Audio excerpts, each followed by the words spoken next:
Major landform of the earth, पृथ्वी के प्रमुख स्थल रूप। इस अध्याय में हम पृथ्वी के विभिन्न स्थल रूप, उनके बनने की प्रक्रिया तथा उनके विभिन्न प्रकारों के बारे में अध्ययन करेंगे। सबसे पहले प्रमुख कॉन्सेप्ट्स के बारे में हम जानेंगे। Within the earth, a continuous movement is taking place. पृथ्वी के अंदर लगातार गति होती रहती है। The first is internal process which leads to uplift and sinking of the earth's surface at several places.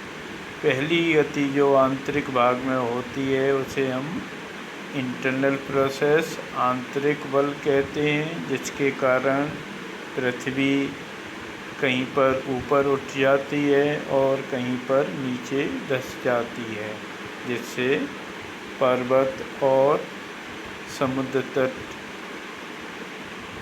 समुद्री तलहटी बनती हैं। प्रथम आंतरिक प्रक्रिया के कारण बहुत से स्थानों पर पृथ्वी की सतह कहीं ऊपर उठ जाती है और कहीं नीचे धंस जाती है। ऊपर उठने से पर्वत तथा नीचे धंसने से खाड़ी, समुद्र तलहटी आदि बनती हैं। The second is the external process. It is the continuous wearing down and rebuilding of the land surface. दूरी बाह्य प्रक्रिया कहलाती है, जो धरातल के ऊपर सक्रिय कारक हैं, प्राकृतिक कारक, उनके द्वारा होती है। यह स्थल के लगातार बनने एवं टूटने की प्रक्रिया है।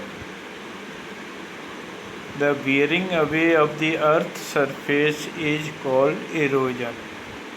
पृथ्वी की सतह के ऊपर चट्टानों सतह के घिस जाने को अपरदन कहते हैं। The surface is being lowered by the process of erosion and rebuilt by the process of deposition. पृथ्वी की इस क्रिया द्वारा, अपरदन की क्रिया द्वारा सतह नीची होती है तथा निक्षेप की प्रक्रिया, डिपोजिशन के द्वारा इसका फिर से निर्माण होता है। The two processes are carried out by running water, rivers, ice or glaciers and wind.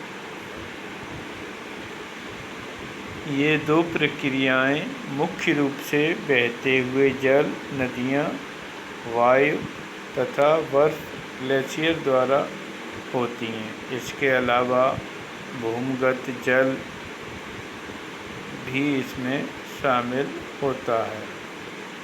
The different landforms depending on elevation and slope are mountains, plateau and planes.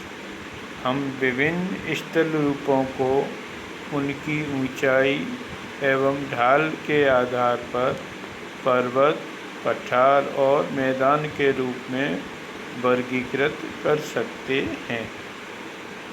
तो विभिन्न स्थल रूपों को हम ऊंचाई, एलिवेशन, ढाल, स्लोप के आधार पर माउंटेन, प्लेटो एंड प्लेन्स में वर्गीकृत करते हैं।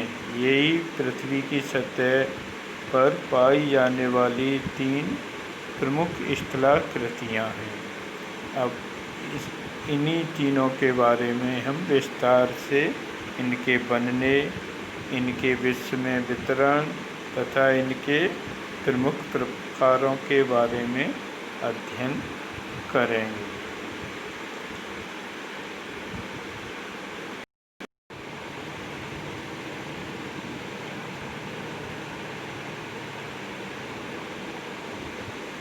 जो पृथ्वी के अंदर आंतरिक क्रियाएं होती हैं, इससे बलन और भ्रंशन, होल्ड एंड फॉल्ट बनते हैं। बलन जब बनते हैं जब आंतरिक भाग में पृथ्वी के विभिन्न भागों में हॉरिजॉन्टल प्रक्रियाएं, जब दबाव बनता है दोनों ओर से, जब क्षैतिज रूप से दबाव बनता है तब उसे बलन कहते हैं। अर्थात पृथ्वी की विभिन्न चट्टानों में, क्योंकि चट्टानें अलग अलग प्रकृति की होती हैं, तो उनमें बलन मोड़ पड़ जाते हैं और इससे ही मोड़दार पर्वतों का निर्माण होता है।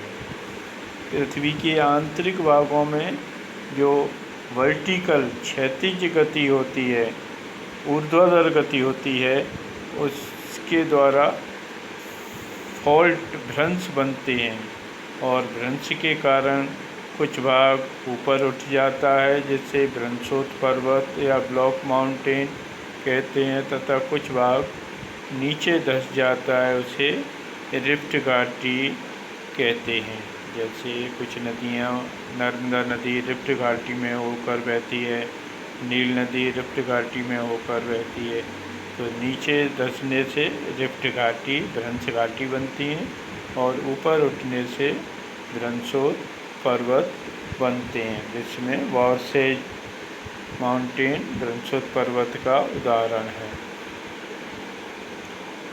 पृथ्वी की सतह पर जो प्राकृतिक कारक हैं वो लगातार अपरदन, परिवहन और निक्षेपण, इन 3 प्रक्रियाओं में लगातार सक्रिय रहते हैं। पृथ्वी की सतह पर प्रवाहित जल चट्टानों के साथ जब रगड़ कर चलता है तो उनमें घिसकर उनको तोड़ता है। टूटे हुए पदार्थ को नदियाँ अपने साथ आगे ट्रांसपोर्ट बहाकर परिवहन भी करती हैं और अंत में जब नदी समुद्र में गिरती है या किसी दूसरे झील वगैरह में गिरती है तो वहाँ पर वो निक्षेपण करती है, अर्थात वहाँ पर उसको जमा करती जाती है अपने साथ। जो भी अपरदित पदार्थ अपने साथ लाती है उसका निक्षेपण शुरू कर देती है। तो इस प्रकार अपरदन से तलछट घिसकर नीचा होता है और निक्षेपण द्वारा समुद्र की किनारे जहाँ डेल्टा बनता है वहाँ लगातार निक्षेपण से वो भरता जाता है और उससे फिर उपजाऊ भूमि प्राप्त हो जाती है। बाढ़ के समय नदी के किनारे बाढ़ ख़त्म होने के बाद नई जलोढ़ मिट्टी की एक लेयर भी डिपोजिशन के द्वारा बन जाती है। अपरदन, परिवहन और निक्षेपण की प्रक्रिया में सबसे महत्वपूर्ण भूमिका और व्यापक भूमिका प्रवाहित जल अर्थात नदियों की होती है, क्योंकि नदियाँ पर्वतों से जब निकलती हैं तब उनमें गति ज़्यादा होती है, तो इस अवस्था में वो अपरदन करती हैं। मैदानों में वो अपरदन कम करती हैं, यहाँ पर वो अपने साथ लाए पदार्थ को आगे बढ़ाती जाती हैं और बाढ़ के बाद किनारों पर निक्षेपित कर देती हैं और अपनी अंतिम अवस्था में, जिसे वृद्धावस्था कहते हैं, नदी समुद्र में अपने साथ लाए अवसादों को निक्षेपण कर देती है, जिससे डेल्टाओं का निर्माण होता है। तो ये प्रक्रियाएं लगातार चलती रहती हैं।